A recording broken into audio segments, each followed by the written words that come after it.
Yes, my people, welcome back. Welcome. It's another Friday here, and we're vibing here. We're vibing. As usual, man. The vibes is all about just the good energy, you know.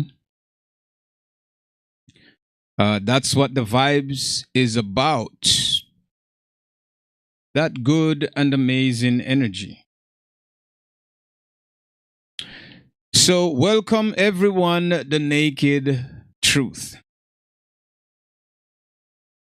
Here we are again on another subject, another mission, trying to prove the impossible, I guess. So, welcome everybody, and greetings in the name of our mighty Father, who has given us life, existence, so that we can be here today, discussing, our ancient history and our ancient past. So I'm very grateful, as usual, to sit with you guys and just, try to figure it all out. So as I said, welcome. It's another Friday, and I'm very excited to talk about some things with you guys today pertaining to the Bible and other aspects of life as well. Do remember, we're streaming on YouTube. You are free to ask your questions, leave your comments if you need to, and the line will be open today, right? I said that last week. A few people said they called and nobody answered. So I'm going to be answering some calls. So whoever out there who has, any questions on our home, I want to talk on the phone, definitely you can call in. The number is 718-676-0853. That's the number to call in. So if you really want to talk with someone, then just give us a ring and let's get it popping. Let's talk about it, man. Why not? Let's have a good and decent dialogue. So I want to say, thanks to everyone out there. All right. I can't thank you enough. Let me open this here. So yeah, thank you so much to everybody out there, everybody that tune in. Yeah, big up yourself out there, Trini boy, on the ones and twos. So let's get down into the topic of the day. You know what it is, man. You see the title of the video, and this is what we've been uncovering ever since we started out. We're trying, for people to understand what the truth is and to prove. Because everybody, according to modern society, according to Christianity, everybody, majority of people, I want to say, they believe in the Bible in its whole entirety, right? And they believe everything in there is true, and they believe everything the Bible says is certified. Nothing is wrong with the words. Nobody tamper with it because they say it's the word of God, right? This is what they say, right? And so nobody won't be able to change it. And, but, that's so ridiculous to think. But yet people do think that way. And they think that, everything in the book is true. And there's nothing false in the book. So the conflict is when you read the book and you begin to see statements that are contradicting each other, then it leaves you in a state of confusion, right? People begin to figure out, but why did you say this? And this allow, this I don't want to say it allow the liar, the liars in are the liars, right? The liars, right? Or the liar in you, right? Begin to come out. So if you was always a liar and now you've been cornered with something that you solely believe in completely, that you figure had no error, nothing in it, then when you reach into, at some point in the same, statements or information, you find out that, well, it's saying something different. But how could you let go what you already hold on to for so many years, right? That you're convicted yourself to it, you commit to it. How couldn't you just say, well, no, it is not this way? So people often lie, become very hypocritical, not hypocritical, hypocritical, right? About their statements and about what they're trying to declare. So this cause a lot of people. I'm saying cause. It brings out the liar in people. So it's a liad, as they would say back in the Caribbean, right? So bring all the liars out, so that if you're a liar, right, it brings out your lie, right? Brings out your lie, and that's what it does, because because the information is not completely true, and because you foolishly believe that it was. Now, as you read and things begin to contradict, one another, then you begin to look at things different. Now you start saying, wait, your back is against the wall. What can you do? How can you give just 20 years of you saying that this is what you believe, to throw it all away because of simple mistakes? So people will try to sugarcoat this thing and try to twist, the information to suit what they believe. This is a very evil thing to do. People who do this are very wicked and evilous. To even think of doing things like that instead of submitting, right, to the truth. It's not the truth, man. Many of you pastors and theologians and whoever you are out there, it's not the truth when you run into that line, that one line that contradicts what you believe all these years. And I will reiterate this later on again, because I want that when people come in, they could get a full understanding of what we're saying here. So welcome one and all. Welcome one and all. And we're going to get into the business of the Bible. As I said today, that's what we're going to do. We last week we spoke about, and I gave you guys a couple of scriptures. I always tell you guys, go to Deuteronomy 28 through 68 and read this. It's important that you do that. And I gave you a few scriptures to read as well to confirm the truth identity about the people. And I will definitely go over it again today. And I will give you, right, from my experience, from my understanding, studying and learning what the scripture is. I will give you the truth from my perspective, so you can have a clear, very clear, crystal clear understanding of what's happening. Now, as I said, there's a thing called replacement theology. And because this is replacement theology, and it means that someone or something is trying to replace the original, right? By claiming the identity of the original. Now, I want to just get into some things, and first let me go to Deuteronomy, because we have it's a lot to uncover today, and we're going to uncover them. Right? We're going to uncover the uncover, right? And let's see, just for you guys to have a certain knowledge of what I'm saying here, right? So we know who the Israelites are. They were chosen by the Creator Himself to be a very peculiar people unto Himself, very distinct in looks and whatever, right? Very peculiar, very different from the others, right? And they were chosen to be a people to Him from all the people that were, or was or are on the face of the earth, right? And so we have some concrete proof, right, that the people that were chosen, who they were. And you can't have them one way in the ancient time, and today in modern times they're different. You get what I'm saying to you?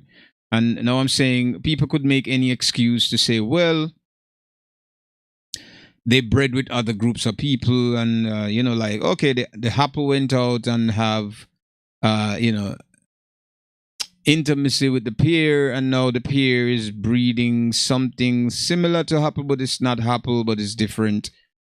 You understand what I'm saying to you? Now we're talking about the seed, right? The seed is important. That's where everything is.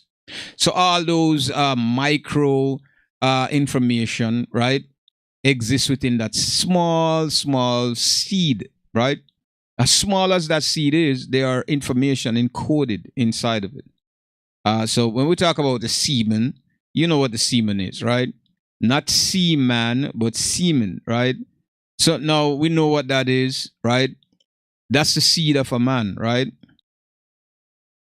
And within that seed, this is how a baby come about. This is how, and the seed of an apple will bring an apple tree. The seed of a pear will bring a pear tree. The seed of a watermelon will bring, a watermelon vine or however that grows, right? The seed of all trees, grapes, same thing, vine, cucumbers, whatever, they have a seed to them. Marijuana, guan panacana, right? All of these things have a seed, and within that seed, there are information that is written. Who write that information? The Creator Himself, of course. He's the one who designed them and put information and command in them that they should grow and represent the idea that He puts within them. Whatever program or whatever His liking, desires are for that seed to be what it is. It's in that very small little pod, little seed, right? And that little seed is going to grow into the giant, that you see outside, the nature tallest giants, these trees, these coconut trees, palm trees, oak tree, all of the trees that exist are their seeds. And then they'll grow and become giants, and bird will take these seeds and eat them and carry them and spread them throughout the earth in different places where some of them weren't. They'll exist in some period of time, right? So the seed of the man, right, is very small, very complex to understand or dissect or to understand what's inside of it. Now you have scientists who's trying to splice things together, like what they did with these dogs, these little small chihuahuas and whatever Heffermans, whatever those dogs name, they take them and they mate them with lynx or minks and wolves and all kind of different species, and they try to find experiments basically. But the seed has information, and it's going to give that, that utterance where the Most High has given it.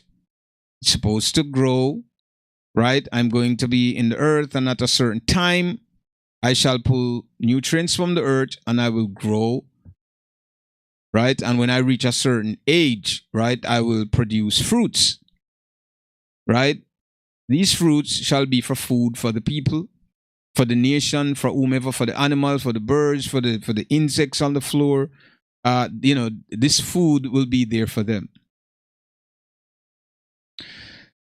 So you understand what the seed is. So it's a written information within that simple seed. You can't see it, you can't talk to it, you don't understand it. The Most I do, right? And in that seed, so when a man, lies with a woman, and they procreate, right? This happens. The seed release from the man into the woman's soil.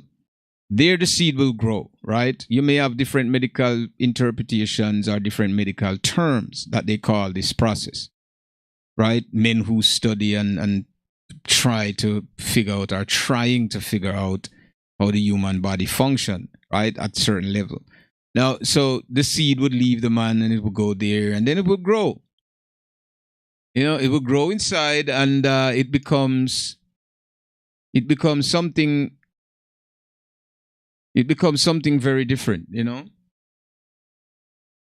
or it develop into what you say a young baby would be, a young monkey, a young puppy, a young elephant, all of those things are coming from the very same thing, the seed, but different, right? Unique in its own way, very different.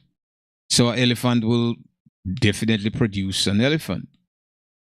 a cat will definitely produce a cat of its kind, right? And on and on and on and on and so forth. So things cannot change because people say it, or because someone is trying to dismiss the original by, claiming because it's an important topic, or it's an important history, or it's an important story that men read and they feel they're envied. They felt very envious, so they will try to change it to claim certain rights to it. That's that is exactly what happens in the ancient, not in the ancient, in modern times, with what we call Bible today, right? On the information and the history of a people that existed then and now, and the cover up, the big cover up, the conspiracy, right? The conspiracy that the people are the elites, are those in power, knows, right, and try to keep it away from the common people. That's the problem. And then they push another narrative to distract, right, the truth, distracting the truth so that the people who seeking for truth won't find it. So when you reference to their books, it's their information. When you reference to their literature or hidden history, it's their information. It's not yours. Your ancestors didn't put it in place for you. They put it in place in order that you search and you find that you'll think that you fall into some great truth when it's not. It's the same thing constructed by them, but in different layers. Right?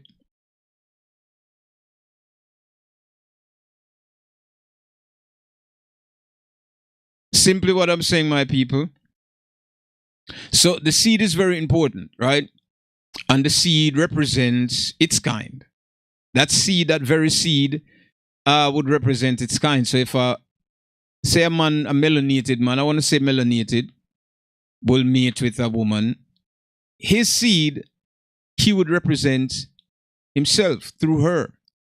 So the child would share features, sharing features from the mother and the father.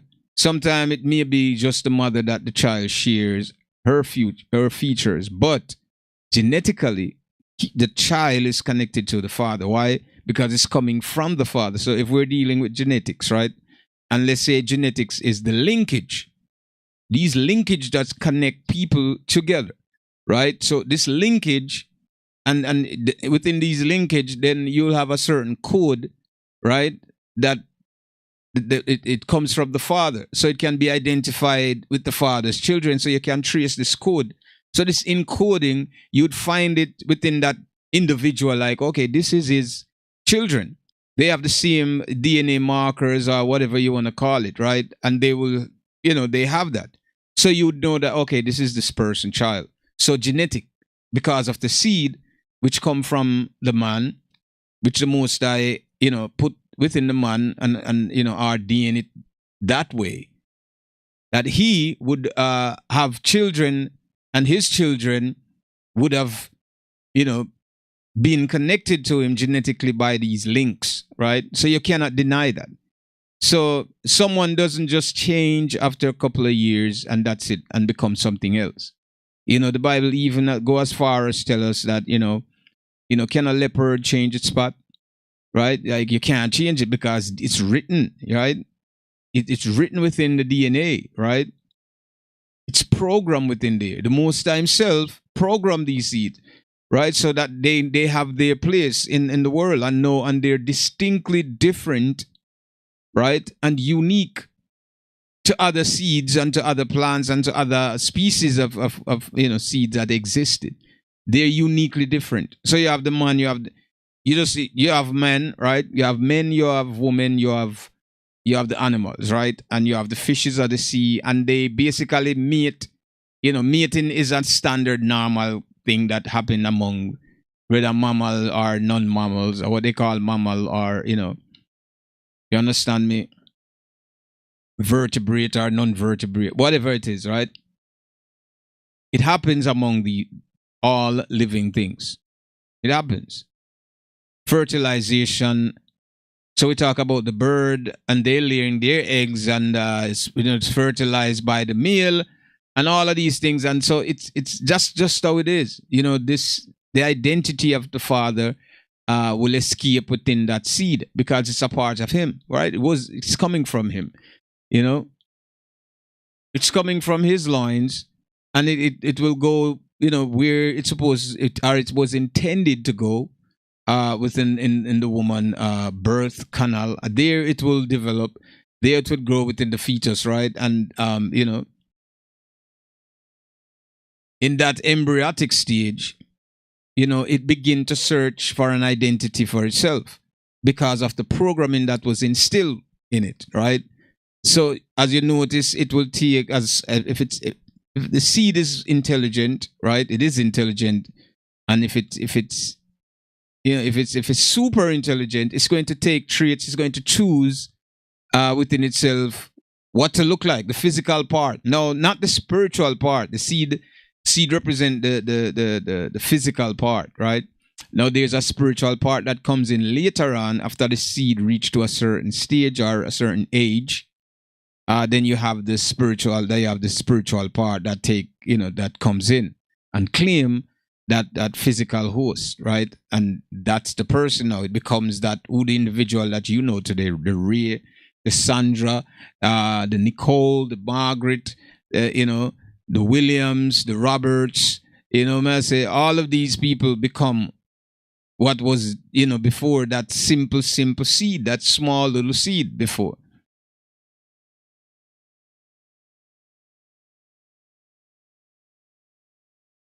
Right? So I want you guys to understand that. So we're talking about genetics. So if we have to go back to genetics to figure out who the people are, then that's what we got to do, right? People just doesn't change because society say that they changed, or because society are try to mislead the people, telling them, well, this change and that change, it doesn't represent that anymore, and it doesn't this anymore. It's just a way to cover up the truth, or to push people away from knowing about the truth, right? So we're going to read, of course, the Bible and try to get some insight on what's happening with the book.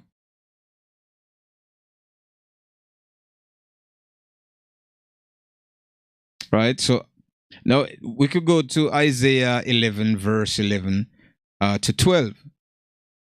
Right? And it shall come to pass in that day, right, that the Lord shall set his hand again. Now, before I even read that, Isaiah, 11, right? Before I even read that, let me just elaborate a little bit more so that you guys can, get the full understanding. Now, as I said, replacement theology, right? And why I say this, that it's replacement theology, because someone is trying to dismiss the children, the Most High children, saying that they're not, right? They're not who they are. And in fact, they don't exist anymore. That was then, and this is now. So it's two different times. And the same thing that happened then surely won't happen now. And it's not the same thing. But the history belongs to the same people that they're claiming it's them. That history belongs to them. Now, they're saying that the Israelite don't exist anymore. Yet they're upholding a group of people today, and they're supporting it. The Christianity is supporting them, the Jewish people, right? The Jewish people who Christianity supports, right? But yet they're saying that they don't exist anymore. So who are those people then? If you say that they are the children of Israel, right? And they're living in the land according to them that was given to their ancestors for their forefathers to them, right? Who are they then? If they exist, and why did the church try to perpetuate lies, telling people that, well, the Jews of antiquity don't exist? Or so who are these modern people who claim that they are Jews then? Who are they? You get what I'm saying? This is why we're talking about replacement theology, for the fact that Christianity would boldly and blatantly deny the truth about the identity of the people. And they would put other groups to represent the very same people, right? That they're denying that these people do exist, right? But they will credit the other people that they put in place, you know, right?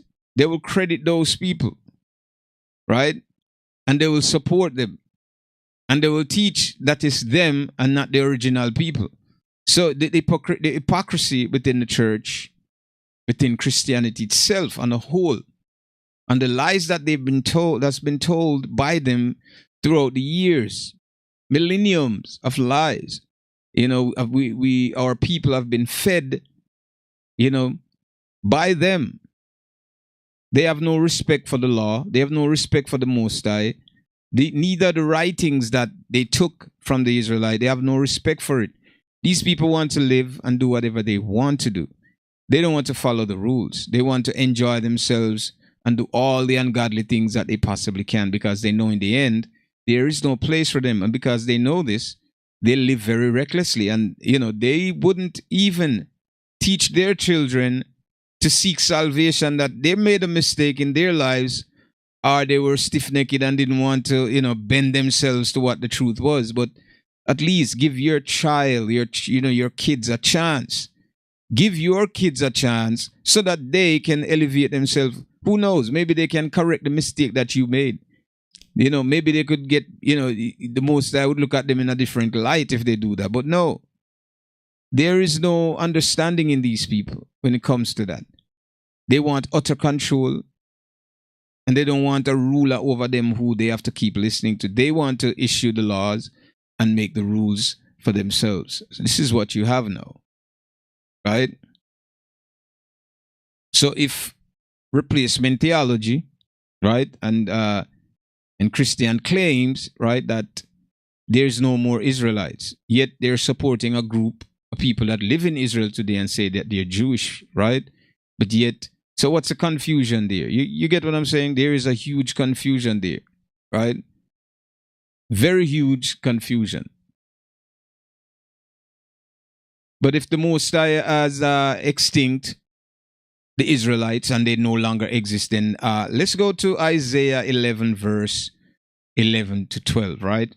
And the law, and it shall come to pass, right, in that day, that the Lord shall set his hand again, right? Listen, the second time, to recover the remnant of his people, which shall be left from Assyria and from Egypt and from Pathros, right? And from Cush and from Elam and from Shinar and from Hamath, and and the list goes on, right? And from the highland, right? And from the highlands of the sea. Now, we talked about this before, where Judah is scattered all over the place. He's everywhere, right? From the Americas right back to the West Indies, right? He's everywhere in small and large groups, right? He's everywhere. He's scattered to the four corners of the earth. You'll find Judah, right? The descendants, right, of Jacob or Jacob, whoever the name is, right? You'll find them there.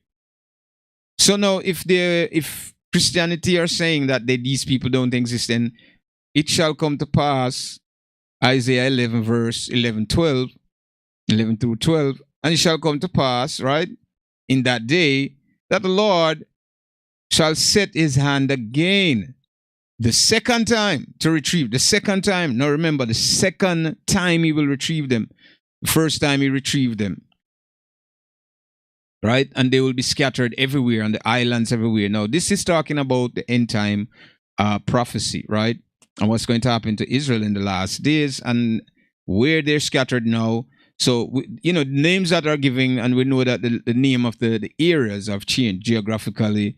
The land and the landmass, the name of those landmasses have been changed. Assyria, we're talking about, and Kemet. So they're everywhere. They're within the whole, what you'd call diaspora, right back into, the old ancient world.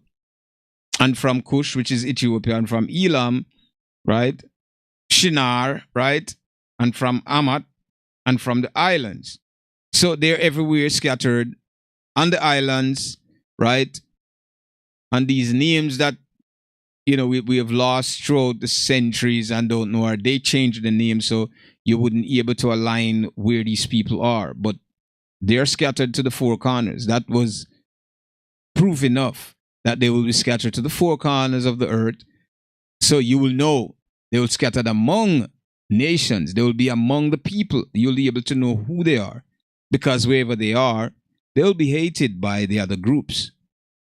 And they'll be treated the worst among the other groups, right?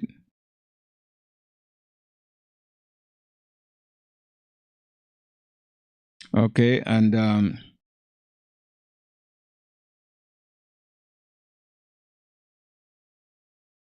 so there's a lot to really understand when we talk about replacement theology and how it's been engineered, right, to deny the reality or to deny the truth about the Most High and His people. It's just there to deny the fact. And the fact is, right, that the Most High is going to deliver His people in the last days. And the heathen, right, or the pagans, don't want to deal with this. And within under their rulership, they're going to hide these things because they are the enemies of the Israelites. Because if the Israelites are scattered among them, it means that they are, in fact, the enemies of the Israelites. So all nation that Israel would be found, where the Israelites or the Judahites will be found in the last days, will be punished. So if the ancient people or the modern people that descended from the ancient people, if they are found in your household, you will be punished for it, right? If they are found in your country, the Israelites, then your punishment, right, will be definite. So we know what's going to happen. And not only that, we have history and concrete proof, right, who the Israelites are, because we have to understand who they are in the last days. Who are these people, right? And, be able to, understood, learning the truth about them. Now we could go to Joel 3, verse 2, right? I said, I will also gather all the nations, right? And will bring them down in the valley of Jehoshaphat, right? And will plead with them there for my people and for my heritage, Israel, whom they, right, have scattered among the nations, right? And has parted my land. Now, you have to ask yourself why the Most High is going to plead with them. He's going to tell them, just like he did with Pharaoh, right, in Kemet, in ancient Kemet, until Pharaoh to let my people go, right? And just as he have done then, right, deliver them in the beginning, so shall it be in the end, right? He's going to deliver them a second time. In the end, he's going to do it, right? He's going to deliver them as he did in Exodus, right? With Moses, right? So he's going to bring them into the valley of Jehoshaphat, the other nations, and he's going to tell them, yo, let my people go, right? And plead for the land, his land that they occupied and parted, right? They parted my land. It means that they took the land and they share it up among themselves and take it and plant themselves in the land, saying that they're not going to leave God. That's their heritage. So 2 generations, 3, 4 generations went there, right? And the 5th generation believe wholeheartedly that that's their home, that's their land, because the grandmother, great-grandmother, great-great-grandparents, great-great-grandparents, all of them live there and told you lies about that's where you were born, right? But people could lie. 4 or 5 generations could lie about, how did they get in this area? But the Most High know who he gave the land to, right? So he's going to sort it out himself. He knows the people that he gave the land to, their inheritance. He knows. So you could say there and sit in the land and say, well, my ancestors was born here. This is my land. This is our land. You could say all you want to say among the people. You could say that. But the creator who created the land, right, and give it to the people, that he chose to give it to, he's going to decide who's going to stay in that land or who is going to leave that land. So Joel 3 verse 2, right? You can read that yourself.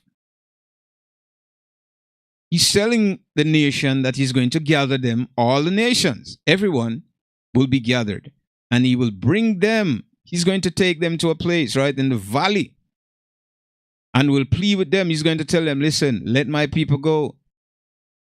Otherwise, you're going to be destroyed, right? So let my people go. He's going to tell them, he's going to plead with them, right, for his people. So he's going to plead with the nations for his people. So, you know, people will always say that, oh, everybody is Israel and Israel and we're not. Israel is a nation of people that is different from the other nations that are on the earth. They're not the same people, right? They're different. Now, if he's going to plead with the nations, who's going to plead with Israel for Israel? They try to say that everybody belongs to Israel, and there's white, there's black, there's Chinese, and everybody is Israel. No, it's not. They're not neither none of those things that they're trying to push, that narrative that they're trying to push. That's not who Israel is. Israel, right, is a nation of people. A nation of people that the Most High chose, right, among the other nations and above all the other nations that are upon the face of the earth. So in Joel 3 verse 2, he's going to plead with them. He's going to gather them. He's going to bring them into the valley of Jehoshaphat, right? And he will plead. You know what? Pleading to someone, yo, listen, please let them go, right? He will plead with them there, right, for his people and for his heritage, Israel, the land whom they have scattered among the nation. Now, his heritage, right, and Israel, whom they have scattered among the nation. Now, who is Israel again? Israel is Judah. He was called Judah, right? Jacob was called Israel later on, right? After he wrestled with the angel. So there you go. So we're talking about Judah that's been scattered to the four corners of the earth. Four, right?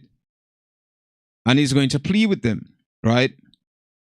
It said, for my heritage, whom they have scattered among the nations. Israel, they have been scattered among the nations, right? And parted my land, right? Now, there's more to the story of Joel. Let's get into the book and see, right? So they have parted his land, right? And let's get into that part of it, right? Where they have shared the land up for themselves. And you remember when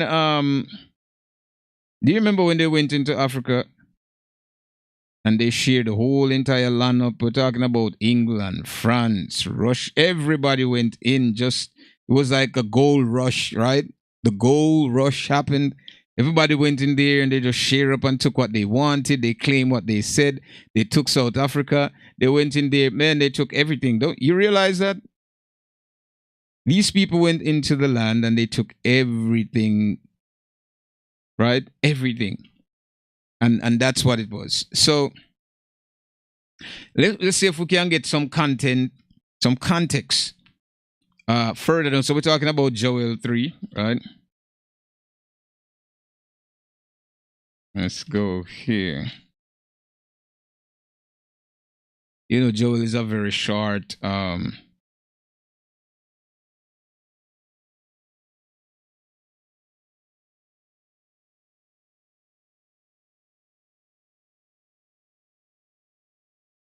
so let's read Joel 3. I just want to go and give you some context, you know, so that you can understand what's going on here. So we're going to start from 3 again, from the beginning of 3. So we're going to start from 4 instead of going to 2. Again, so for behold, in those days, right? In those days to come, right? And in that time to come, when I shall bring again the captivity, right, of Judah and Jerusalem, shall retrieve them, right? And I will also gather all nations and will bring them down into the valley of Jehoshaphat, right? And will plead with them there for my people and for my heritage, the Most High heritage Israel,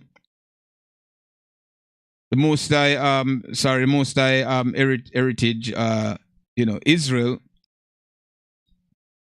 for my people and for my heritage Israel, whom they have scattered among the nations and parted my land. And they have cast lot for my people, meaning that they have sold them, right? And have given a boy for a harlot and sold a girl for wine, that they might drink. Yea. And what have he to do with me, O Tyre and Zidon, and all the coast of Palestine will he rendered me and recompense. Now, you know what recompense is, right? All the coast of Palestine, he will render himself recompense. They have to pay whoever these people are who have scattered the land and who have taken Israel and sold them for wine. They just kidnap these people and, I got 2 Israelites, just give me a bottle of wine and take them. And sold a boy for, they do all kind of ungodly deeds to these people. And he's going to render to himself, right, recompense, right? So they have to pay. They have to pay for what they did. Basically, all of them who are involved have to pay. So you can go there for yourself and read. That's Joel 3, right? You could read from there, verse 1 on down, to get some understanding of what's happening there. Right? So that's what's going to happen. The Israelites who are scattered and still are scattered, and people today do not acknowledge them, right? Our people today believe something else different because of the ruling power. The ruling power who push a certain narrative, so the common people will be misled by this information, right? So that's what's happening right about now. Welcome, everyone.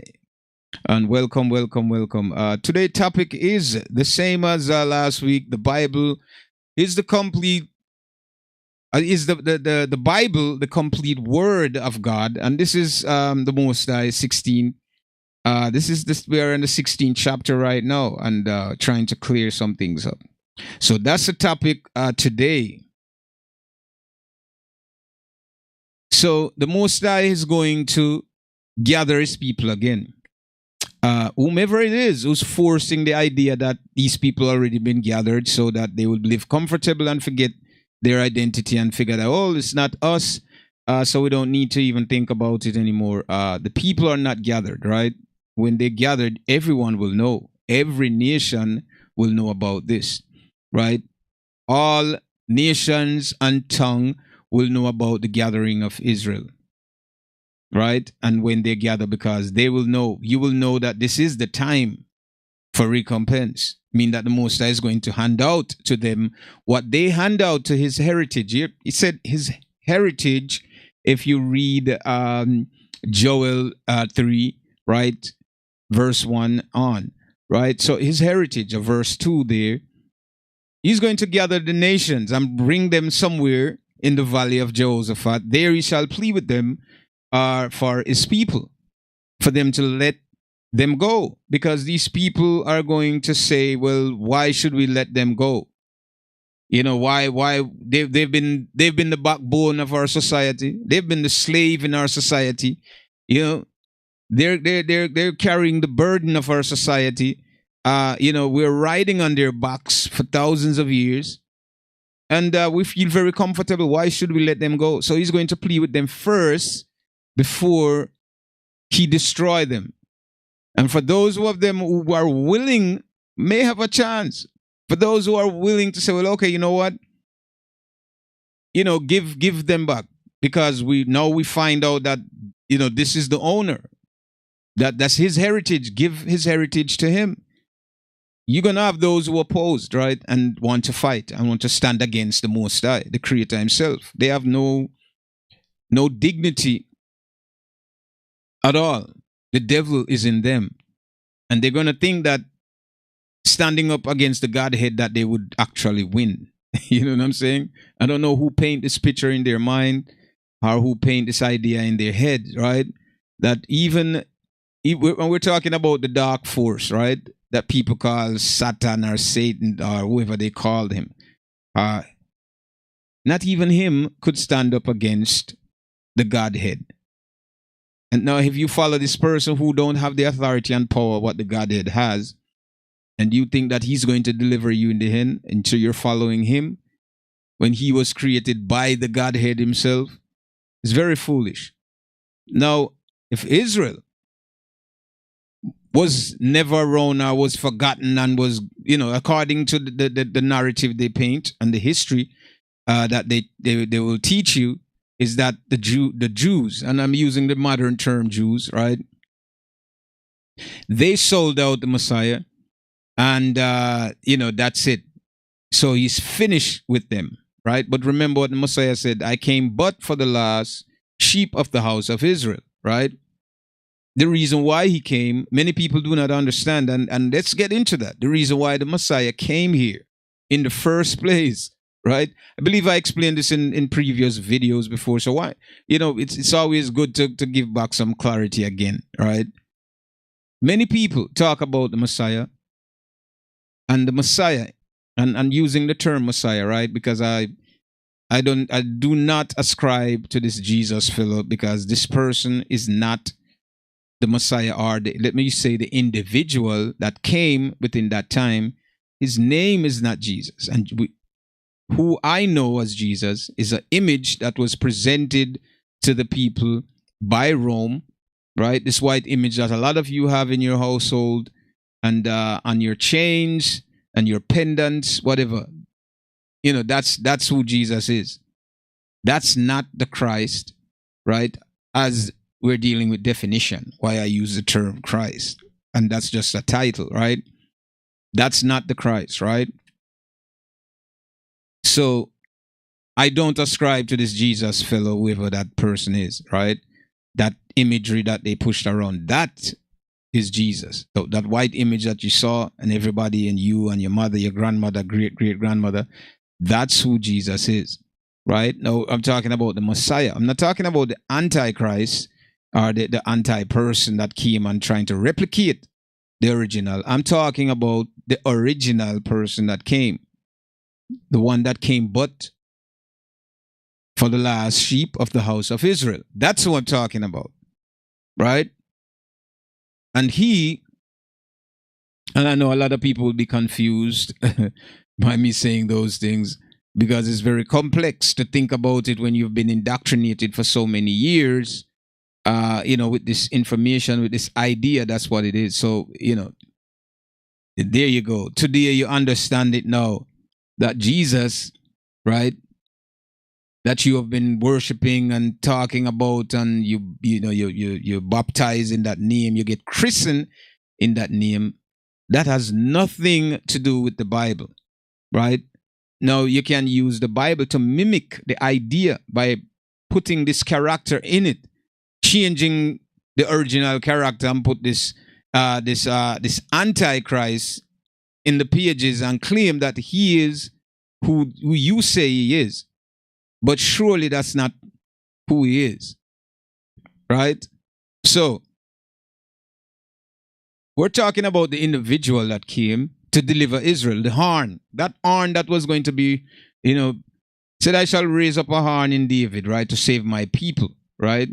And this horn that was risen up in David, which was the Messiah when he was born, and he came to save his people, right?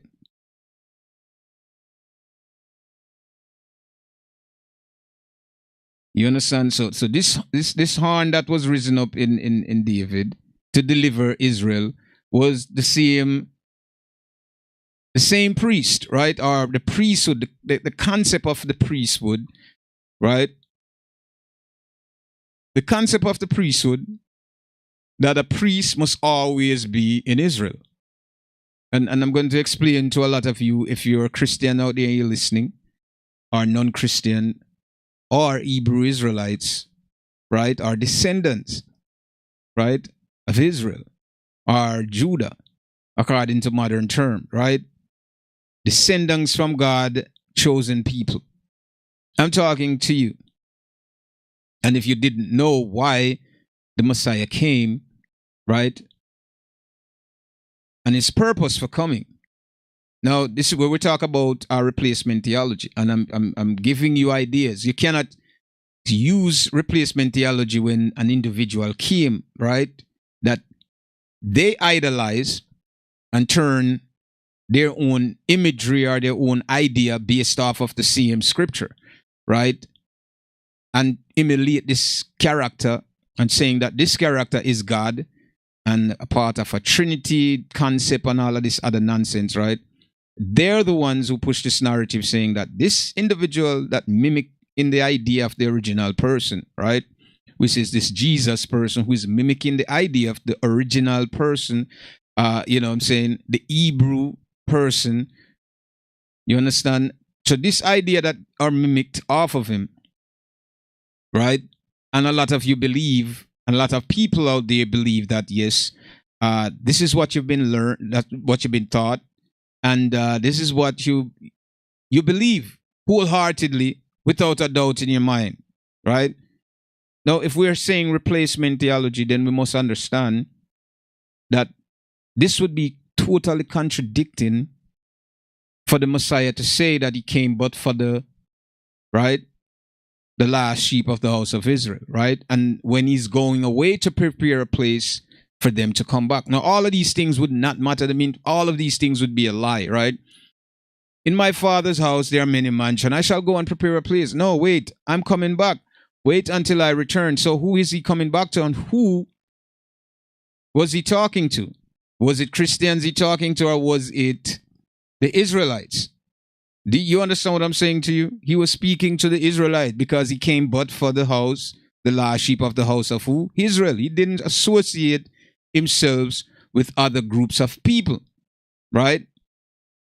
During the Roman occupation, during that time, right, Rome was there. It wasn't people outside that came in. It was Rome who was there, right? Very few people who scattered around within the area. It wasn't nations of people who were living there. Do you understand me? It was Israel. That was their hometown. You understand? There was a woman, a strange woman, who came to him, or came to the disciples, and they run her away. Right? Who were the disciples again? They were Israelites. Right? They run her away. She went to the Messiah. And she asked him to heal her son, right? Something wrong with her son. He said, shall not take the children bread and give it to the dogs, right? This is what he said to the woman. So now you understand that he came for Israel. So all these other lies that they told later on and tell you that, oh, well, Israel, you know, they sold him out and he has nothing to do with them anymore. That's the purpose why he came, to save them. Do you think that the Most High himself, the creator who create all things, make mistakes? No, men make mistakes. The creator know the reason why he sent the Messiah here was to deliver Israel in the last days. Now, if you go, as we read before, that he shall gather them again and bring the other nations in the valley of Jehoshaphat, which is Joel, we're talking about Joel 3:1, right? And he will bring them there. That means there is a promise, right, of a future time coming. There is a promise. So how could, Israel, be forgotten and not counted anymore, and the idea of replacement comes? How did this idea come about? When the Messiah came to deliver these people. And how are they going to be gathered? The only way they're going to be gathered is when time they recognize themselves and recognize the Creator himself, right? And because that blood is shed. So let me explain, let me break this down for you so you can have an understanding. Right? So the Messiah himself came for Israel. Now, as you know, if you've read your Bibles, read the book or the scrolls, wherever you have this, written on, if you have read and studied it, you will understand what's going on. Now, during the time of Abraham, right? he encountered a person called Melchizedek. I'm sure you guys probably heard of that. If you read your Bible, you will know, right? So Melchizedek was an high priest, right? Was a king of Salem. Where was Salem? Salem was in a place called Jerusalem. Now, if we do deep history and research, we'll know that that's where it was, right? They call it that, right? Okay. Abraham met with him coming from, the slaughter, right? And Abraham gave him a tenth, right, of his spoil. And he blessed Abraham. Abraham went to war, killed many people that day, came back. He had to, delete whatever sin or whatever. He had to atone for those sins because he commit a lot of blood, shed a lot of blood that day or week or however long the war was. So Melchizedek was there to atone for the sin of Abraham, right? Coming from the battle. That's the first. So Abraham was the first person that was chosen, right? And the promise was given to him. Abraham, then Isaac, his son. One of his sons, he had two sons, remember? And other kids after, but it was given to Isaac, not Ishmael, the firstborn, but Isaac, the second son, right? And then from there go on and on to the children, or to who you know, which is Jacob today, and then Judah and all the other tribes that came from them, right? So that's what happened. So Abraham had an encounter with Melchizedek. Now, let's go to Exodus. They went into Joseph, right? They went into Egypt. They weren't taken into Egypt as slaves. Remember that. I want you guys to get that clear. They were never taken away in Egypt as slaves. So when you read the Bible, when you talk about you shall go into Egypt again, this time with ships, it's talking about somewhere else. In the first time, they willingly went there, right? Because there was a famine. The rest of brothers went there. Joseph was already there. The other brothers went in, right? Later on. And then you have when Israel was, well, I want to say Israel, but they lived in Egypt, the people, so the chosen people, let's use that term, right? They lived in Egypt for many years. They worked there. Things was good. When Joseph was there, he had a position in power where he was able to be the governor, right? And he know how to distribute, the food during the, the story. He interpreted the dream while he was in prison, and then the Pharaoh find favor in him. I'm paraphrasing. And then, he had a position where he was high throughout Egypt, and they looked to him for advice, the Pharaoh. But then suddenly that Pharaoh died. Before Pharaoh died, because of the famine, his other family members came in. He was kind of rough to them, and then they were happy to see each other. Then, they get back together, the union form again. They were living there for many years. They had children, and they stayed to themselves. They had their own cultures. They had their own customs. So they were distinctly different from the Egyptians, or the people who they call Egyptians, right? They lived there. New Pharaoh rise to power, and after that, this Pharaoh didn't like Joseph. So there now, this new Pharaoh began to come and say, who are these people? Why would he say that if these people are assimilated, right, in with the Egyptians? There would be no distinction between them, right? But they didn't. They were separated from the people. Wherever they were, they tried to keep themselves to themselves. Because of that, the Pharaoh didn't like the idea that they were breeding up and multiplying too much. He ordered the midwives to kill all the firstborn, right? Like kill the Israelite child babies are born, the boys. He should kill them to get rid of them. He was worried that what if these enemy come, and then these people take side with the enemy, all kind of crazy stuff. You know the story, right? So this Pharaoh, punished them and tried to do all sort of different things to them. Moses' mother had to get rid of him, midwife, and they end up in Pharaoh granddaughter house. And somehow the Pharaoh think that it was her child, however that works out. We'll get into that later on. But you get the picture, right? They were there in Egypt, and then they were treated bad. They had taskmasters over them, mean people over them, pushing them more than the average. Like, no, you have to do this, no, do that, no, do that, no. A matter of fact, we're not gonna let you use straw. We're gonna let you. So they make their work become difficult, right? So they fall into slavery in Egypt. Moses grew up in Pharaoh's castle, right? Our temple, our home, right? And Moses one point saw them beating an Israelite child. So Moses knew who he was, right? He killed one of the Egyptians who were taking advantage of one of the his Israelite brother. So he had to leave Egypt, run away. They were after him, right? On his way leaving, now he's encountered the angel, him talk to the Most High. Most High said, listen, you have to go and deliver Israel. And that's what happened. He went back and he came and said, okay, you have to take the people out. He wasn't confident in himself. He said he didn't want to do it. He can't talk to them. The Most High gave him sign. He agreed at some point. He went to Israel. The Most High pleaded, or Moses pleaded with Pharaoh, tell him let the people go. Same thing gonna happen in Joel, in Joel 3:1. Pleaded with them, let my people go. He wouldn't. The Most High hardened Pharaoh's heart because he wanted to display his power to Israel to show them how much he loved them, right? And how he's going to deliver them out of their enemy's hand and destroy their enemy to show his loving kindness to them, right? Now, when they leave, they went to the wilderness. I'm just going to speed it up a little bit.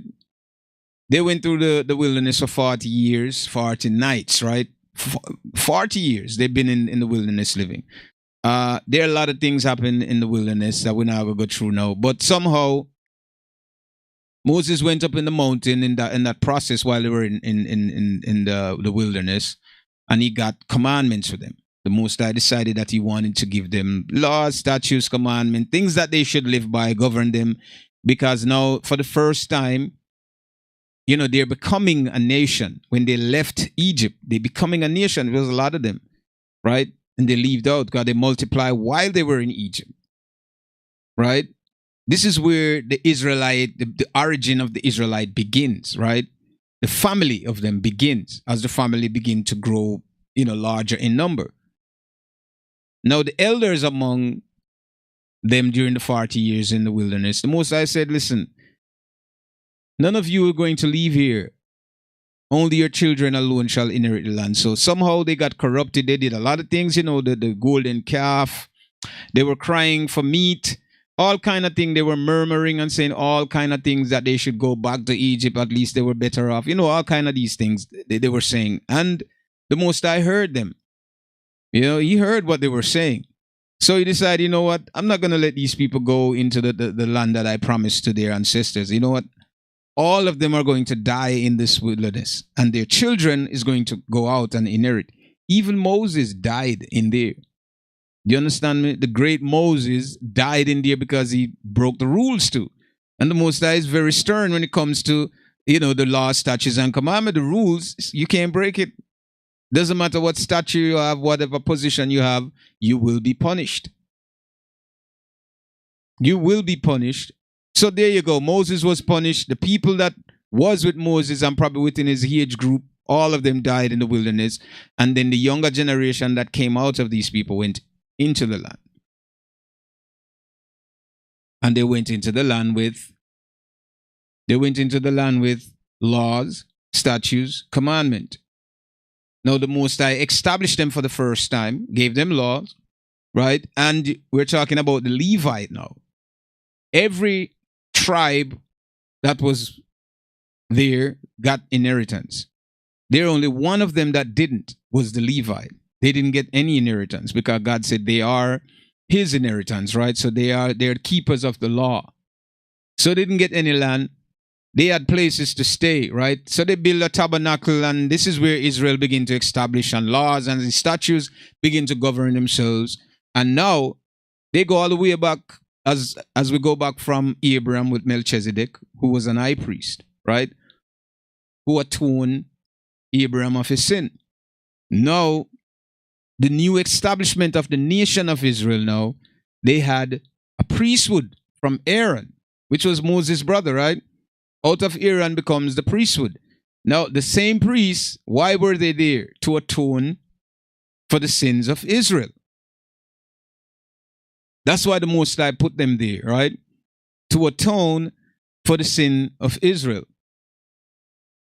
Now, when the Messiah was born, what did the Most High say? That he should follow. He's a priest after the order of who? Melchizedek.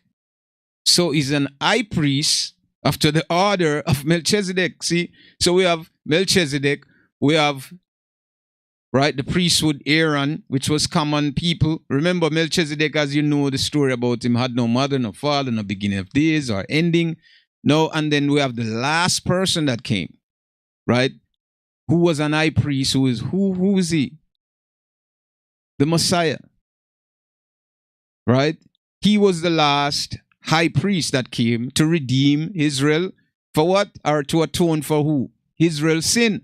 Just like Melchizedek atoned for Abraham's sin, and the priesthood Aaron descendants and their descendants atoned for Israel's sin.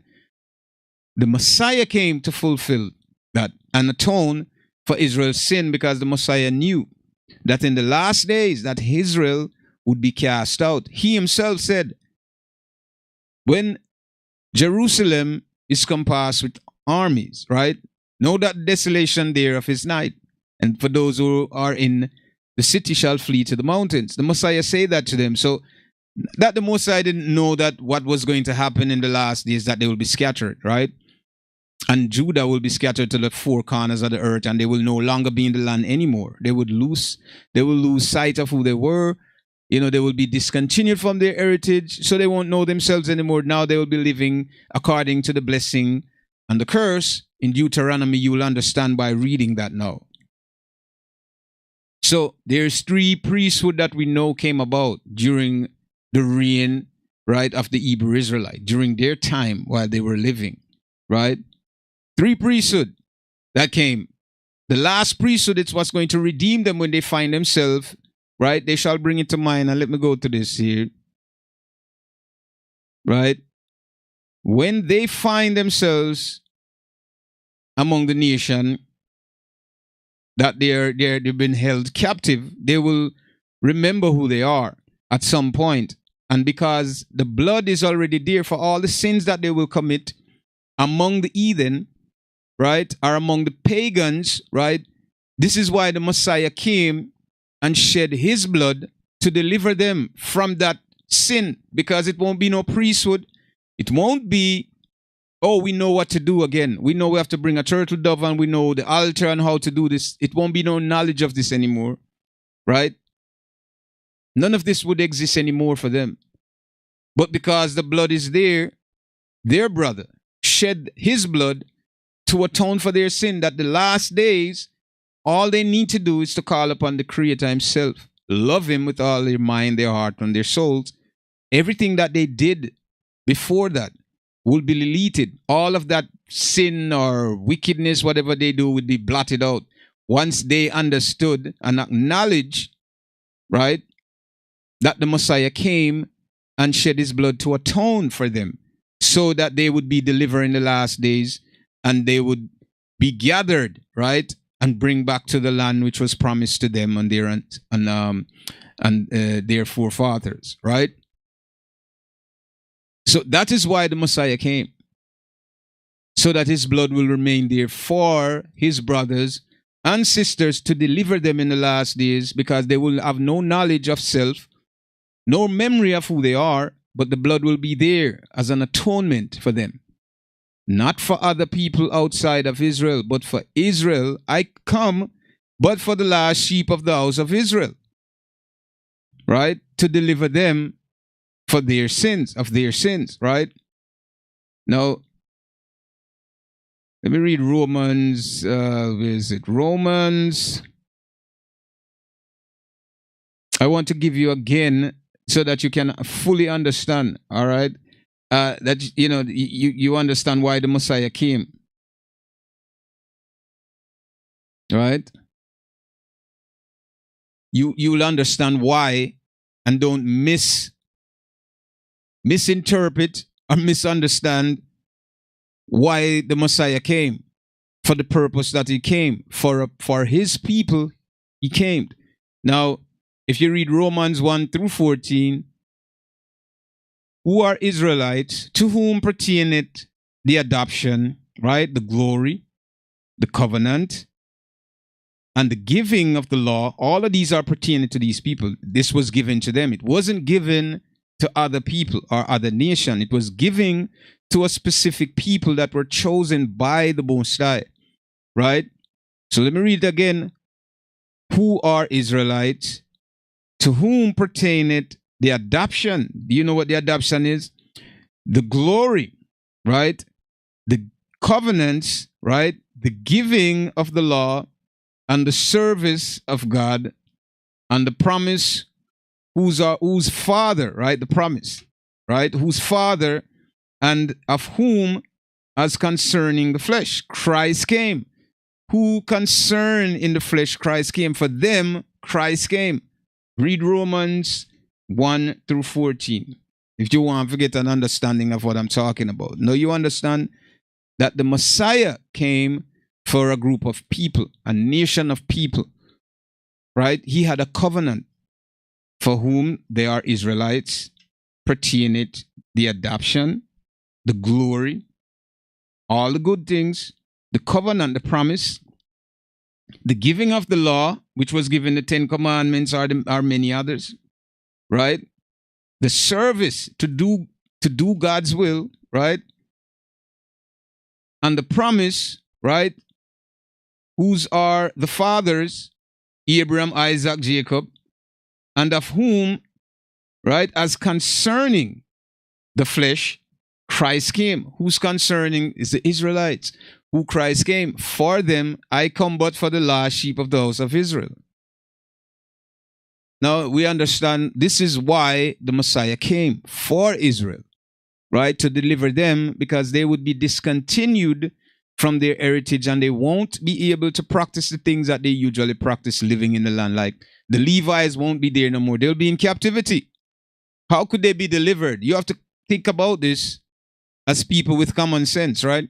How can Israel lost their identity and regather themselves? It means that something has to be there, right? To redeem them, because you cannot talk to the Most High or communicate if you have a sinful ways or you've committed certain sin, right?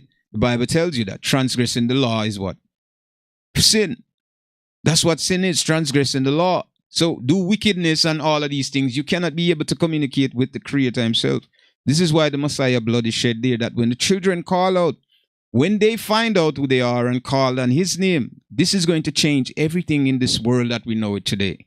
This modern world that we know, right? So there you go. You can read Romans 1 through 14. So you can have an understanding of what's happening here. Of who concerning the flesh, who Christ came, right? Who is over and all above, blessed be the Most High forever, right? So you can go there and read it for yourselves, right? Now you understand Christ is a high priest and he came to deliver Israel, right? Now you don't have to use turtle dove anymore as what they used to do during the time of the Levites, right? And they would bring to the temple, 2 turtle dove. If they did something wrong or they broke the law, break some rules, they had to go there to atone for whatever wrong they did. In this case, there is someone who came for that purpose, to shed his blood. You understand that the adoption, right? The covenant, the giving, all of these things, and the promise that we're giving to these people through this person. That's why the Bible said, I will raise up a horn in David, right? To say, what horn? The horn in David. You know what horn mean, right? Someone high, right? In David, right? And when he said in David, I mean it's a seed. He's a seed of David. It's one of the children, right, of Israel, or one of the children of David, or descendants of David, who came to deliver his people out of their sin. and to deliver them, right? And bring them back to the fold.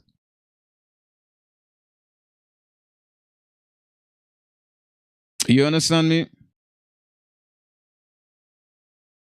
So you have to understand the reason why the Messiah came here. And when you know, then you'll understand. So when they go to John 3:16 and said, whosoever believe in him shall not perish but have everlasting life. You need to rethink what you're reading and what you're saying and know the whosoever, what it's talking about, who it's talking about, who it's referring to. Right? So we have to understand this. So my people, I want you to get a full understanding of this. So the Messiah that came in that time is an high priest, right? And he's, himself has said it many times that you will have people come saying that they're me, and that that they're the Christ and they could heal the dead and do all kind of crazy stuff.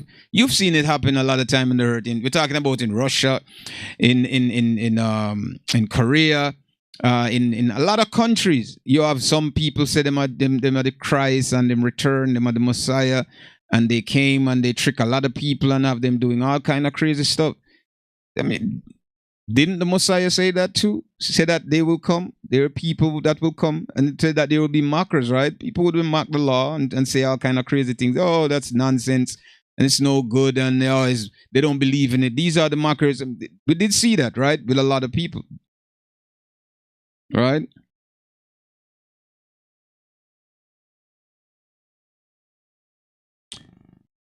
So, we're saying that the Messiah and his purpose for coming is to deliver Israel. That's the reason why he came here, so that his blood will remain there as an atonement for the sins of the people. We no longer have to do sacrifices no more.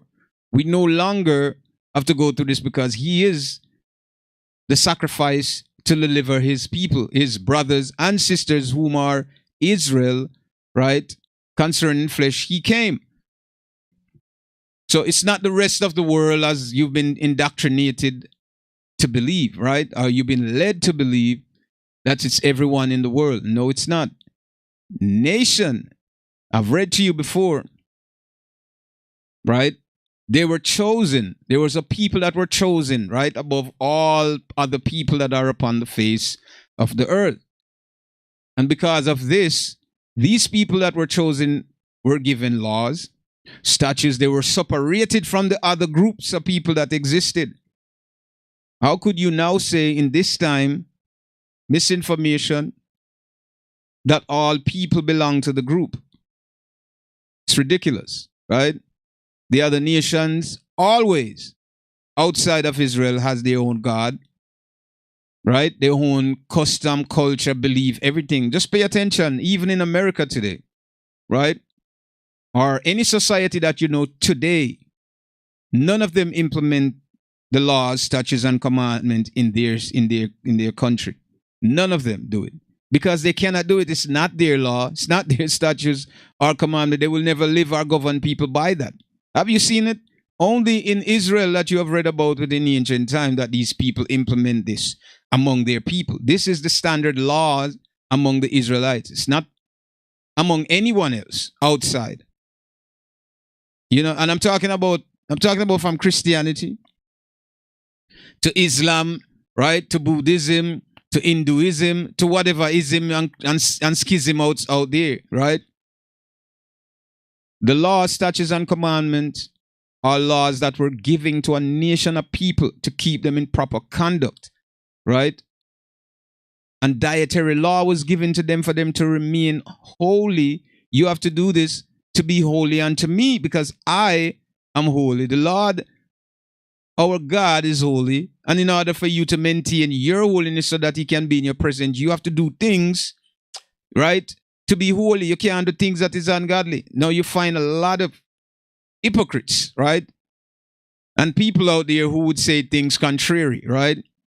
Well, because they want to eat pork and because they love the idea of eating pork, that, oh, God didn't make anything unclean. And they will go into the scriptures to change this, to corrupt people, so that readers, right, The Israelites who are scattered would continue to defile themselves and plunge themselves deeper into sin because they went into the scriptures and they will change it to try to say, well, you can eat this. The Most High never lied and he don't make mistakes. So if he said you wasn't supposed to eat this, this is what it meant. Not later on, oh, well, I wasn't saying that you could eat it, but, this is what men do to alter the truth. So you have to read with understanding, right? The Most High will never say one thing and then say the other thing to contradict himself. This is a person who knew the beginning to the end. How could a person, right, of that knowledge and understanding and great wisdom make any mistake?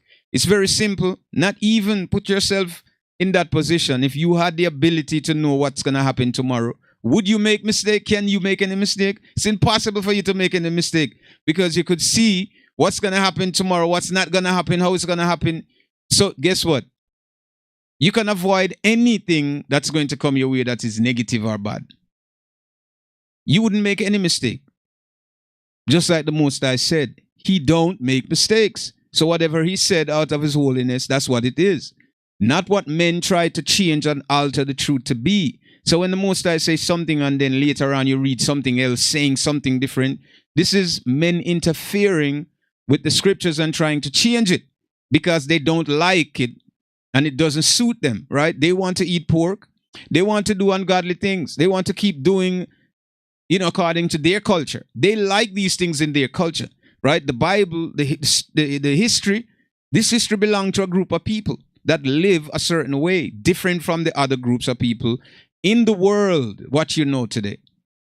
That is their culture, right? And they could abide by these rules. And they tell you, oh, nobody can follow the law. Yes, they could.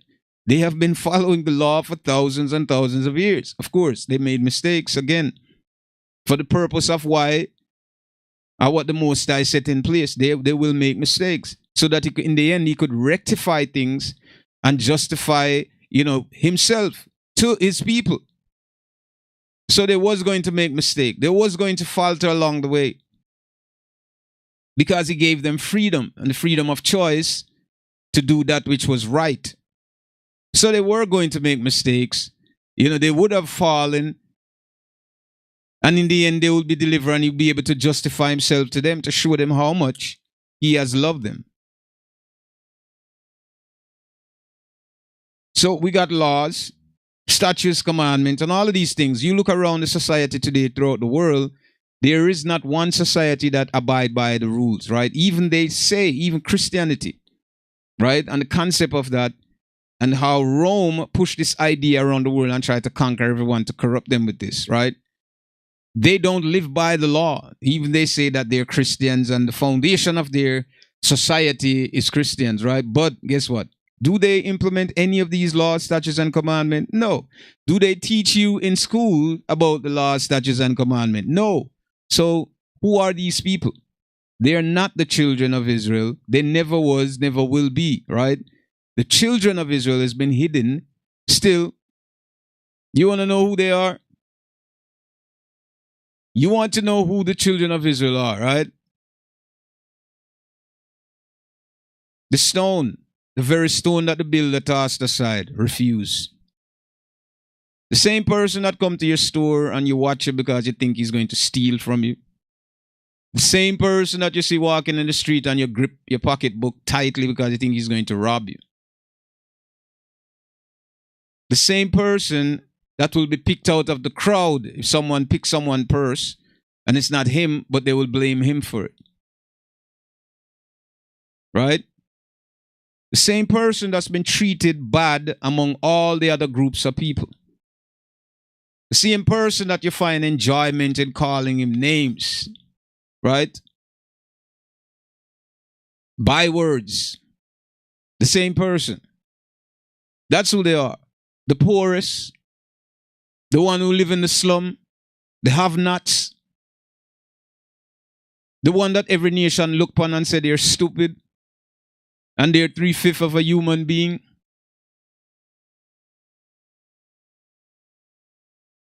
The very people that you look down upon and think they're not qualified, right? They're not qualified to live next door to you. They shouldn't live in your neighborhood. The same people that in your heart, deep within yourself, right? Who have never cast a stone at you, but yet you hate them. Wholeheartedly, you hate them and you don't know why you hate them. They are the Israelites. They are the children, the people who don't have a nation, the people who's been ruled under your leadership, the people that went through slavery, that was raped, murdered. From that time to this time, the very people that hang out on the corner, on the street side, and you look on them as if they're low lives, right? And they're not meaningful to the society. The very people that you think and your people think that you should extinct all of them, just kill them, sterilize the whole of them, and get rid of them. Those are the people. Those are the Israelites. The one that you reject and look down on and think that, oh, they're nothing. The one that you curse within your heart and say they smell, they stink, they're this, they're that, whatever bad things that you can think about. They are the Israelites. They have no army. They have no position in power. They are the Israelites. I know thy work, thy tribulation and poverty, but thou art rich. Blasphemer those who say that they are Jews but are not, but are of the synagogue of Satan. Know yourself, my friend, my brothers and sisters out there, know yourself. That's who the Israelites are. Not the people who are rich and powerful and have high position and have all the wealth. They're not the children of the Most High. The children of the Most High is suffering. Now you go read Deuteronomy 28 through 68. The strangers among you shall be lifted up higher than you. They shall be the head, you shall be the tail. And not that the rulers of the society shall be the head. And the Most High break it down again and said, even the stranger that comes in among you will be lifted up. They will have all the high positions and you will have to go through them for once. And in need of all things, you shall go to your enemy. This was the curse that was put upon the Hebrew Israelites. Pay attention to this very carefully. Have you seen any of this happening around you? Have you seen it anywhere happening around you? The people who cried and cried out, the people who they bring drugs within their neighborhood to destroy it completely. And then they said they have the war, it's a war on drugs. That's what they say, it's a war on drugs, right? Yet the very people that they say have the lowest IQ, the same people, right, that they ridicule and say bad things about, those are the people. That's the stone that the builder refused. And in the end, it shall be the head. The very people. Oh, it's war on drugs. And the imagery that they paint on these people, oh, they're drugs dealer, they're this, they're that, and all negative connotation, everything that is bad, right? Those are the people. Oh, wait a minute. They're drugs dealer. But wait, how did the drugs get into the neighborhood? And how did these people that you claim that have low IQ develop such a drugs? Have such a sophisticated lab to develop such a drugs that you turn the rest of the world against them, right? And paint this negative image about them when you are the one who developed the drugs and bring it in their neighborhood to destroy them and turn around and then you said, and you imprison them for it. You brought it there and you imprisoned them. Yo, listen, man. My brothers and sisters, it's time for you to wake up. Wake up. Wake up, wake up, wake up. I'm telling you.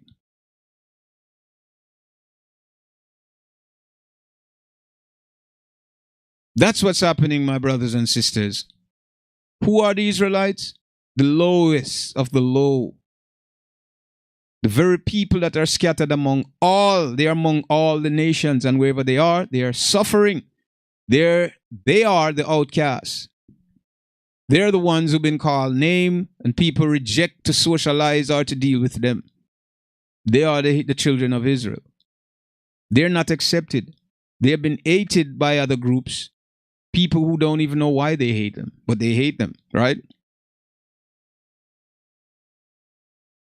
Countries who have never have an encounter. I'm talking about, when I said encounter, I mean we never have any growth with any of those countries. Whenever invade, which country did black people invaded and murdered and killed people? None. Yet the people in these countries hate them for what reason again? Because the Messiah said, they hate me and my Father, so they will hate you also. So they hate God, the Creator himself. So what do you think is going to happen to you? You're going to be hated. You don't have to drop a bomb in their country or invade their country and do anything bad in their country. Guess what? They hate you regardless. Whether you did it or not, it's in, it's, trust me, it's in their vein, it's in their blood to hate you. That's what's happening here, my brothers and sisters. So, as we get down to the bottom of this, right? Because I want you guys to go read, and as I said, Deuteronomy 28 to 68, you need to understand the blessings and the curse, what took place, right? And who the prophecy pertains to, right? And not what you see everybody chase behind today, that's what it is. Because the Israelites are not gathered. They're not in their land that was promised to them. They're scattered still, right? I just gave you Joel 3:1, right? They're scattered on the islands, in the northern country, everywhere. They're scattered and they don't know who they are. And Christianity is there to prevent such a thing, right? To mislead and to keep them in darkness, to teach them and tell them a nonsense about some other things so they would never find a place. First, they will tell you that there is a mediator between God and man. Who created this idea and the system? When the Messiah himself, when they asked him, so how do we pray? He said, our Father in heaven. Now, and yet they're telling you, and with your wisdom, how do you analyze that? The person is telling you what he did and what you need to do, yet they will go back and tell you that there is an immediate, that means you have to go through this person in order for you to get anywhere. But before him, all these men, who did they go through before? Who Moses went through, and all the great prophets and priests went, who did they went through before? Most I said it. It's the Spirit. For those who worship him must worship him in truth and in spirit, right? Because that's what he is. He's an invisible, right, consciousness. You don't need to be in an assembly. Remember, my people, church is church, and when you see this in the book, this is what they've written. This is what they've. I don't know if you know about the Council of Nicaea, the Nicene Council, right? They did a lot of things there to change and to conform this Bible here, this book that we talk about today. Church, right? When they tell you about the 7th church, which is in Turkey and all of these nonsense, no 7 churches are in the book. There was no such thing. The Israelites are not church-going people. No, Christianity had to do that, right? In order to gather the masses and to trick the people to let them believe that Christianity is the way to go, they had to take this ancient history and corrupt it, right? With their own ideas and writings that they think is suitable for their agenda. Basically, so they tell you about the 7 churches, right? And you've read it, and this would confirm your belief, right? When you read this, this would confirm your belief to say, yeah, well, the church, so you need to go to church for salvation. The church is nothing more than the house of demons. And of course, a lot of you will be offended by me saying that. Why I say it's the house of demons? What happened in the church? When these people claim that they're in the Holy Spirit and they're fluttering and jumping on the ground and speaking some things that you can't even understand, saying, and what they call it, speaking in tongues, right? Let me tell you, man, those things are possession, people. Those are demon possession. There's only one force on this earth who is trying to claim one force that is trying to claim or to recruit men all the time to be a part of what he is, and it's the devil, right? Or what we call the devil. I said the negative force. That's what looking for support all the time and looking to recruit people. The Most High, the Creator, don't need to recruit anyone. So when they tell you, oh, God loves you and he needs you, no. You need to find yourself. He already provide laws, statutes, and commandments for the Israelites. They have to find themselves. Now, he's not recruiting anyone. Now, the dark force looking for people to recruit because he set out to destroy, right? That's his plan, to destroy everything that the Godhead put in place. But he wants to win. So he tried to persuade. What happened to the Messiah when he came? Didn't he visited him and said, listen, man, jump off this mountain and I'll give you everything, all this land before you. Right? He'll give it to him. You remember that? That same person. You remember the tree of knowledge in the middle of the garden, right? The tree of knowledge of good and evil. You remember that person? The same person, right? Who convinced Eve, so-called Eve, right? That no, eat the fruit. You eat it, you'll be like gods, knowing good and evil. Now he knew it, and he wanted them to know it, so he corrupted her, right? And she fall into what? Sin. It's the same person who exists this very moment, who always trying to get people to do what he wants. The Most High don't need to do that. The Most High is not possessing anyone. Demons possess people, right? The Most High, you never go to a righteous place and see anybody talking in tongues and acting out a character and fluttering on the ground like a fish out of water. You know what I'm saying? You'll never see that if you go to a righteous place and see. This will never happen. Only demons possess people and have them acting out of their character and doing things and saying things out of them that you cannot hear. Now, you know what a possession is. I'm not sure if any one of you guys know what a demon possession is. It's the same thing like when you go to the church and you hear when they talk, the voice is warped, sound warped and like heavy. You can't hear what they're saying, right? Because you're talking about an outside entity, right, going inside of someone and trying to control your nerves, all of the sensors them that control and you move your body function. Something outside is going in that is new, right, to how your body function, how it's going to operate. It's not going to move smoothly because it doesn't belong there. This is why you have to act out a character. This is why they will be jumping and doing some stupid things and rolling on the ground and doing things. They're possessed. So the church is not a place that deliver people or deliver you from sin or keep you righteous. It's a place of hypocrite. It's a place where people blaspheme. And you find the worst of the worst there. I'm not the only one who's saying this. Go talk to some of your church brothers and sisters. They'll tell you the worst things happen. People talk against each other, fight against each other in this very place that's supposed to be a holy and righteous place. There's nothing holy about the church. It's a place that harbor demons. You understand me? This is a place where they conjure up demons, right? That's what happened in the church. It's a place that is filled with hypocrites. You understand? That's what the church is. In Israel, and during the reign of the Israelites, what they had, they built a temple, right? Solomon built a temple. He wanted to honor the Most High. The Most High say, the God of Israel don't dwell in houses. But because you build this for me, I'm going to honor it, right? Since you're building it for me and I understand where you're coming from. He's the creator, right? He understood. He said, okay, keep all my holy things there. Now, Israel, they're not churchgoers. They didn't go to church, sit in a building and somebody dictating to them, right? The temple was to host and hold the holy things of the Most High. The sacrificial plates, things like that the Most High was there. Not even the Israelites themselves could have entered into the temple. Why? Because they weren't holy enough. You know who had to go in there? The Levites. They're the only ones who could enter the temple. And guess what? They have to take off them shoes, wash them hand and foot before they even enter it. Because it's too holy. The Israelite children would stay outside. Right?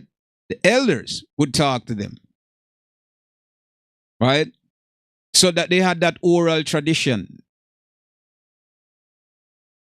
Because they break them down. Remember when they were going through the wilderness for 40 years, they had to break down how, because there was a lot of people. How do we deal with everyone? So they break them up in families. Okay, you talk to this and then you report back to me. You're the uncle for this family. You report back to me. So everything, it was broken down like that. Right? So they would have control of the people. Because there was a lot of them, right? So my people, we're not church goers. Never been. So this idea of church came around during the Roman times, right? When they took the literature, they took the history, and they wanted to do something with it. So they wanted to, how could they control people? How? How Rome would be able to control people is to have them, right, in a place. Is to create a place where, we can have a congregation of people, we'll be able to voice our opinion, right, as the head. And the people, the masses, will listen to us. This is the system that they use and spread throughout the rest of the world. And believe me, the symbol is there. You see the cross everywhere on the churches. What is the cross? When did this cross become so holy? When this cross was designed to kill and execute people who did wrong within those days. Once you do some wrong, whatever it was, the cross was the thing that they used to execute you. Just like they had the electric chair, right? Today, or whatever, the death chamber, whatever they had. You understand? That's what they had then. So when did the cross become holy that everybody have it now on their pendant wearing, think it's going to protect them? Because the Messiah got crucified on it, as many people before him died on the cross, right? So now if he died with a gun, everybody would have a gun on their neck, walk and say, yeah, this is... When this becomes something holy? When did the cross become that holy object that people carry it around and think it's pagan image? The Most High say no graven image, right? None. And if you read Leviticus 26 verse 1, no idols, nor graven image, neither near you upon a standing image, neither shall he set up any image of stone in your land to bow down unto it.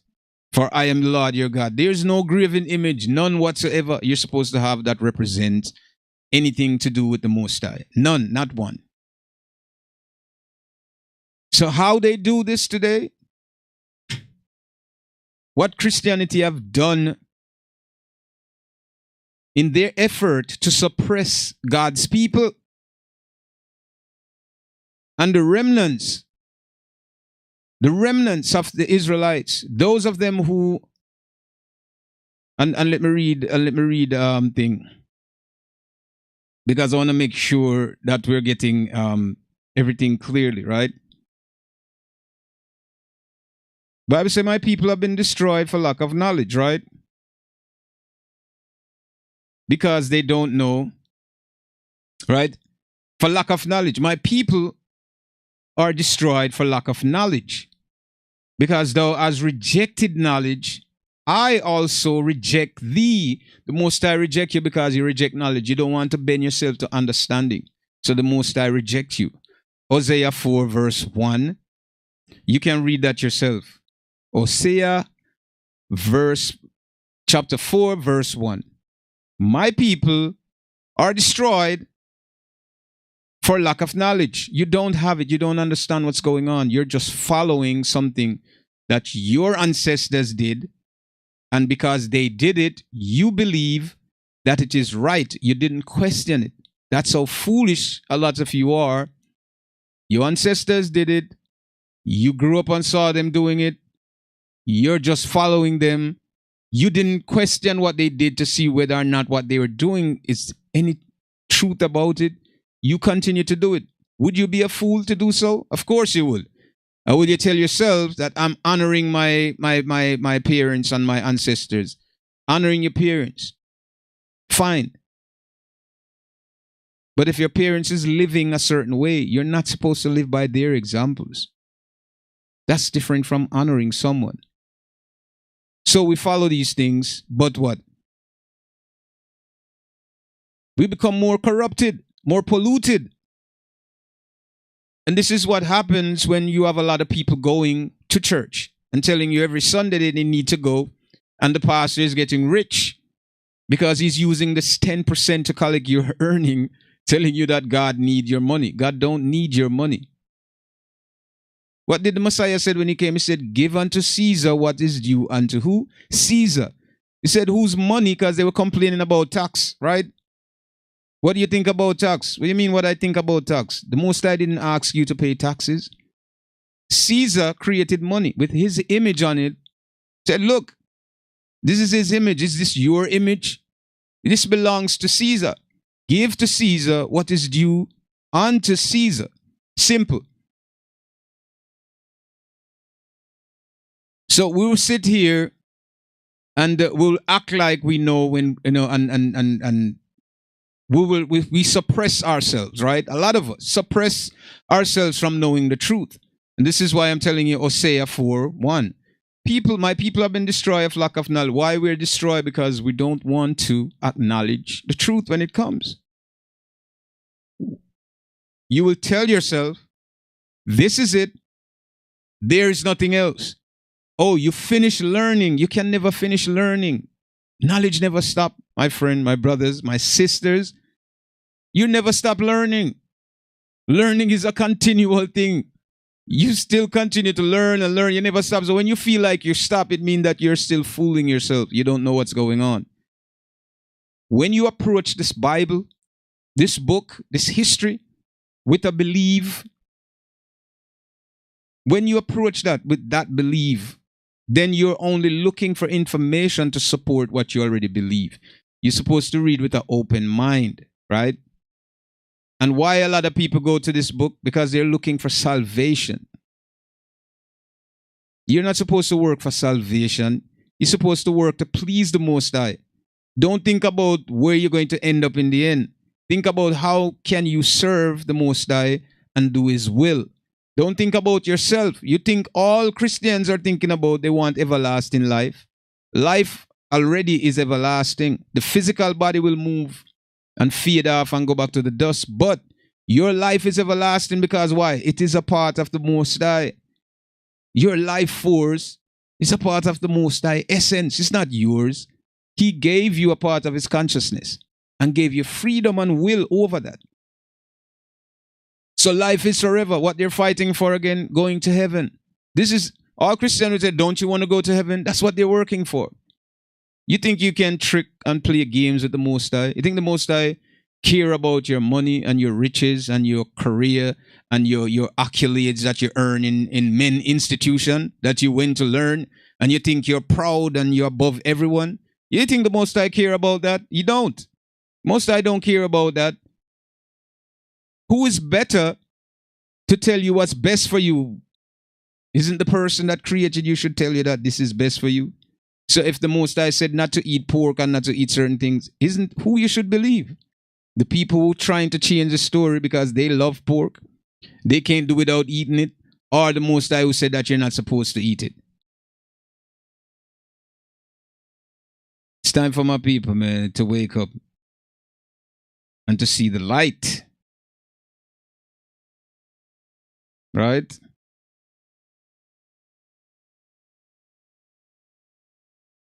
So we understood what took place in the ancient time. And we have concrete proof of what happened to us, what took place, what transpired. Throughout our lives, man, we have been through this. And if we go to Proverbs 11, verse 21, hand joined in hand, the wicked shall not be unpunished, but the seed of the righteous shall be delivered. The wicked should not be unpunished. The seed of the righteous. The seed of the righteous shall be delivered in the end. Do you understand what I'm saying to you? Hands in hands. You will rejoice the day, right? When your freedom is there.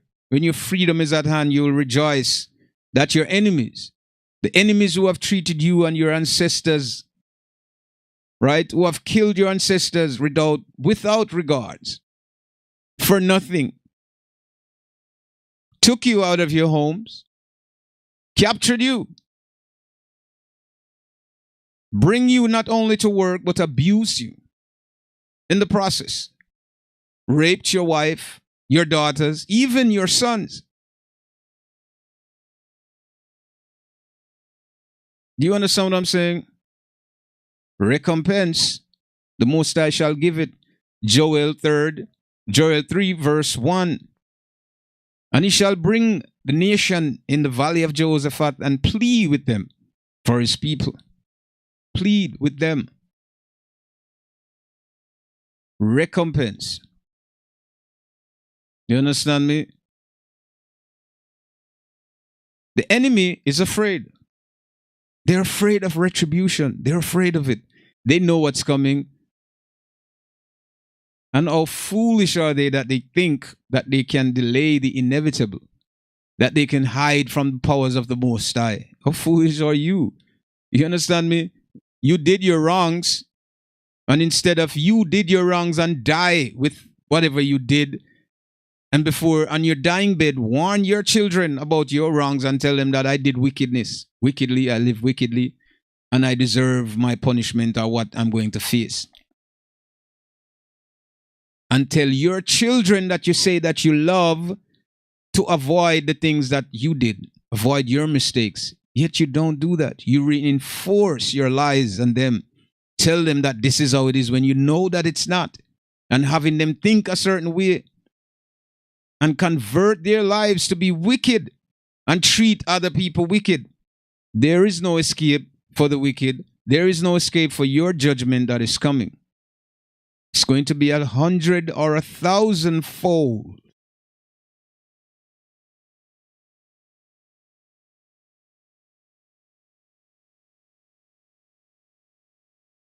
You understand me? So, my people, I want you guys, I want you guys to understand what's going on as we go through, the scriptures, and there's much more. So we know who the Israelites are, and I want you guys to go out and do your study. Now if we read Luke 21, verse 1 through 24, he shall fall by the edge of the sword, and shall be led away captive into all nations, and Jerusalem shall be trampled down, right, of the Gentiles until the fulfillment, right, of the Gentile, until the times of the Gentiles be fulfilled. So Jerusalem will be trampled down by Gentiles. So the Israelites will not be in their land anymore. It will be trampled down by a different people. I mean, different people will be living there, right, until the fulfillment, until time and such time. Then the Most High will return and deliver his people. During the process of this, you could tell your kids whatever you want. You can teach them to be racist and hateful and do wickedness. That's your business. That's your business. Tell them whatever you want to tell them. Teach them however you want to teach them. How good of a parent are you? How wicked of a person or parent you are that you teach your kids to hate someone else. That's not works. That's not the works of the Most High. That's the works of who? The devil, demons. Wicked people do those things. If you did wrong in your life, correct your wrongs. Prevent your kids from facing your judgment. But did the nation did so? No, they never did it. They enslaved the people and they live comfortable until their kids live comfortable, perpetuating the lies, perpetuating racism and wickedness in the earth. And you think that the Most High is going to wipe it away because you go to some building every Sunday and tell yourself that you're baptized and that you're born again. There's no such thing as no born again. Don't let them tell you all that nonsense. You think that you're born again, so everything is gone. And you know what? We don't have to live by the law. Everything is against what is right. Don't live by this. Forget about this. Just believe and you'll be saved. Okay, go out, rape 20 women, kill 100 people, and then just tell them that, you know what, I believe in your Jesus and he's going to save you. You're right. Your Jesus is going to save you. But our Messiah is not going to save you. I hope that your Jesus and your image that you pushed upon the people, that he's going to save you when your time comes. They establish their own laws. They establish their own God. They're not serving the Creator who created all things. And my people, be very thankful this day. Say, be careful that you are not deceived in these days. You understand? Because even the elect themselves will be deceived by this.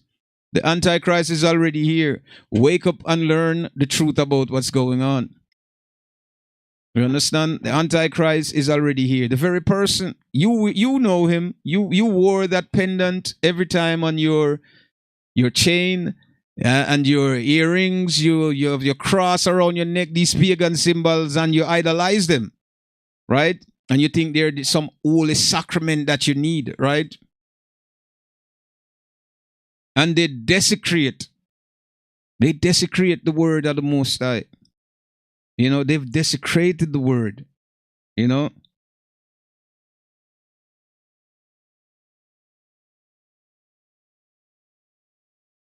Temptation is always around. How do we know if it's a temptation?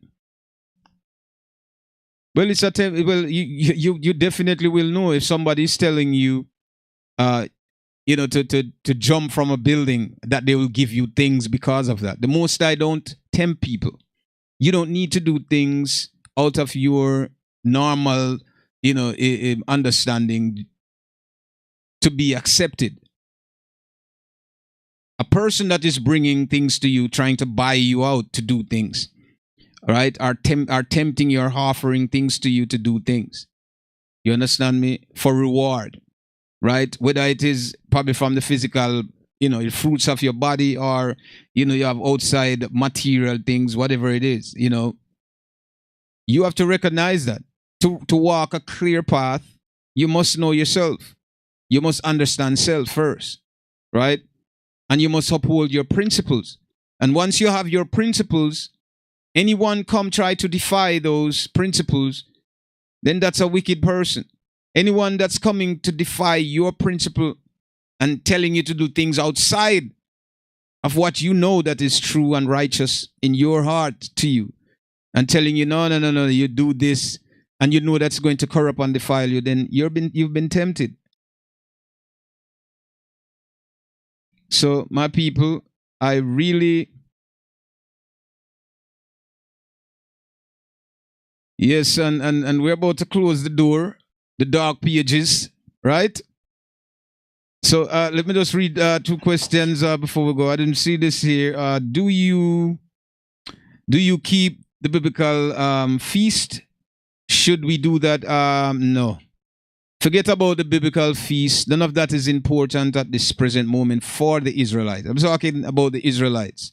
The biblical feast that they're, forcing themselves to keep. You cannot keep this. You have been discontinued from your heritage. This is not your land. You're living among your enemies, right? The biblical feast is out of this, right? You need to find the Most High. Love him with all your heart, your mind, and your soul. This is the important thing. Find your Creator. Forget about biblical feasts. Forget about all of these things that are customary, traditional, right? Forget those things. Those things are of none importance. The most important thing is to love the Most High with all your mind, your heart, and your soul, right? And love your brother as you love yourself. That's it. Forget about everything else. Thy will be done on earth as it is in heaven. What does this statement mean in the Lord's Prayer? Well, thy will be done on earth as it is in heaven. The very things that has been done in heaven is what? Righteousness. Righteousness in abundantly. Righteousness in its whole entirety. There is no error. There is no blemish. There is no black spot. It's total righteousness. So, thy will be done. His will, whatever his desire is, the Most High, right? If we allow ourselves, right, to become one with him, his will be done the very same as within his presence, where people call heaven, or within his dwelling place. All those things that are there, right? His will and his command will be done. All things that are good will happen within our space, right?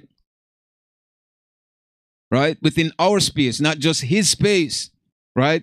His will be done only when we become one with him, only when we begin to honor and to love and to cherish and to worship him, right? And seek for his righteousness. His will be done on earth as it is within his dwelling place.